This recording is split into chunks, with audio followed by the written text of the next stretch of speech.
प्रीतम नामक गांव में सुनीता अपने 2 बच्चों और पति सुरेश के साथ रहती थी। सुनीता का परिवार बहुत गरीब था। सुनीता का पति मजदूरी करता था और उसका घर उसके पति के मजदूरी से आए पैसों से चलता था। उन्हें एक वक्त की रोटी भी बहुत मुश्किल से मिलती थी। सुरेश की मां बहुत बीमार रहती थी। उनकी जिंदगी ऐसे ही चल रही थी। एक दिन अचानक उसका पति बीमार हो जाता है, उसे भूखा हो जाता है और पैसों की कमी होने के कारण उसे इलाज नहीं मिल पाता है, जिसके कारण उसकी मौत हो जाती है। सुरेश का एक भाई होता है जो बहुत मतलबी और चालाक आदमी है। उसका नाम श्याम होता है।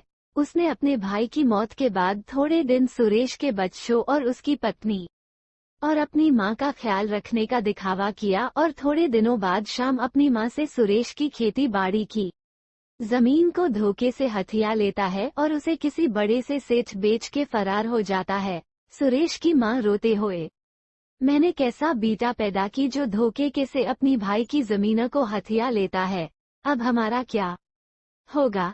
सुनीता के ऊपर एकदम काफी सारी मुसीबतों का पहाड़ टूट जाता है। वो बहुत परेशान रहने लगी। वो सोचती है, सुनीता सोचते हुए, मैंने तो कभी भी कोई काम नहीं किया है, मुझे तो कोई काम आता भी नहीं, मैं अपने बच्चों और सास का ख्याल कैसे रखूंगी। भगवान ने ये अन्याय हमारे साथ क्यों किया। घर का एकमात्र सहारा दूर कर दिया। कुछ दिनों के बाद खाने का सामान जो थोड़ा बहुत पड़ा था वो भी खत्म हो गया। अब घर में खाने के लिए न ही राशन था और न ही राशन खरीदने के लिए पैसे। सुनीता ने अपनी सास से कहा, सुनीता माँ जी, घर में जितना राशन था और जितने पैसे थे वो सारे खत्म हो गए। कुछ दिन तो बीत गए पर अब आगे के लिए कुछ सोचना पड़ेगा। थोड़े दिनों तक उन्होंने आस पड़ोस के लोगों के कारण अपना गुजारा किया, पर धीरे धीरे लोगों ने उन्हें उनके हालात पर छोड़ दिया।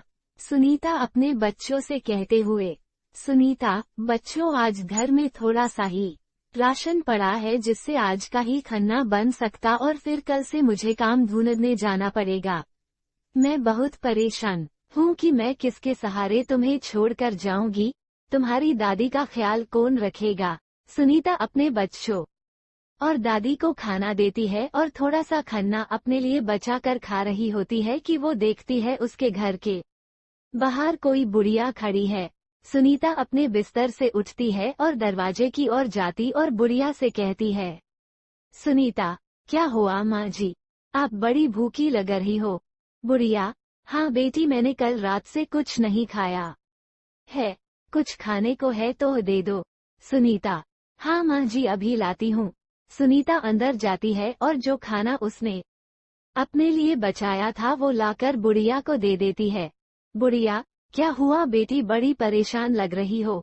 वो बुढ़िया को सारी कहानी बताती है।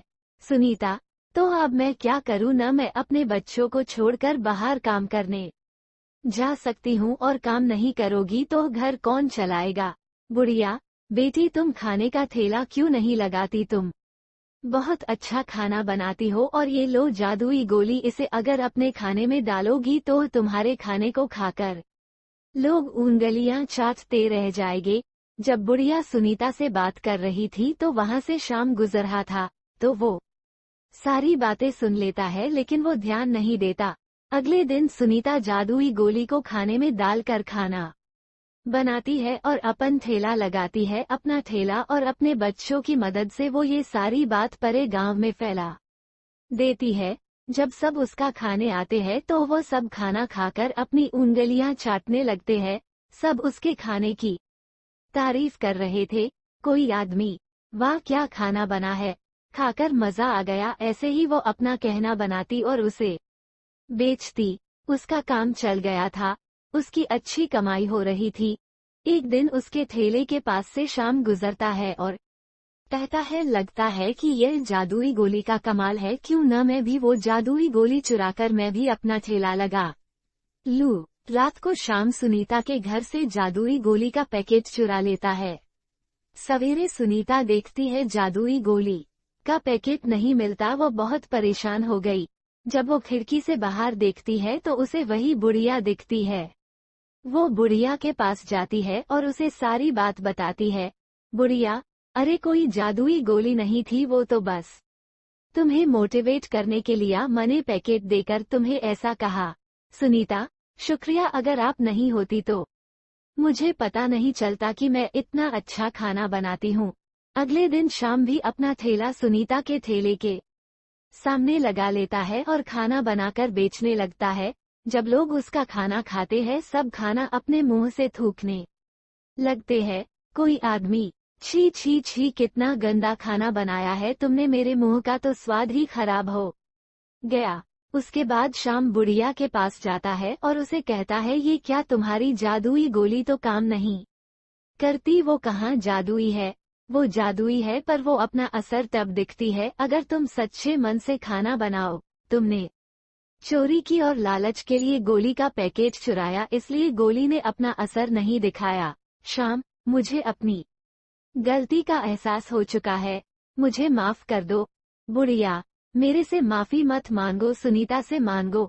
फिर अगले ही दिन शाम सुनीता के घर जाकर उनसे माफी मांगता है और जो धन उसे जमीने को बेचकर प्राप्त हुआ था उसे अपनी मां को दे देता है।